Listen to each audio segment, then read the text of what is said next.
इसी निगाह में है काहिरी ओ जब्बारी, इसी निगाह में है दिलबरी ओ रानाई।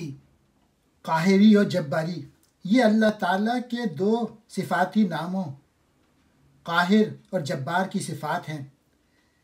बंदा भी चूँकि सिफात बारी ताला का मज़हर है, इसीलिए ये सिफात भी बंदे में भी मौजूद हैं।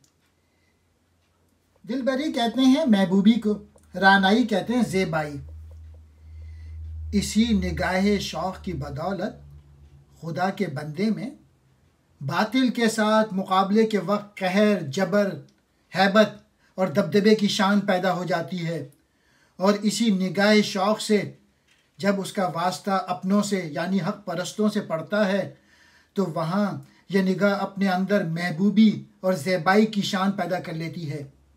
यानी बंदा मोमिन जब निगाह इश्क पैदा करता है तो काफिरों के लिए उसकी नज़र काहिरी और जब्बारी वाली, और मिल्लत के लोगों के लिए उसकी नज़र दिलबरी और रानाई वाली होती है। हुज़ूर सल्लल्लाहु अलैहि वसल्लम की सोबत में रहने वालों के मुताल्लिक़ सूरत फ़तह की आखिरी आयत में है, और जो लोग हुज़ूर सल्लल्लाहु अलैहि वसल्लम के साथी हैं वो काफिरों पर बहुत सख्त और आपस में बहुत नरम दिल हैं।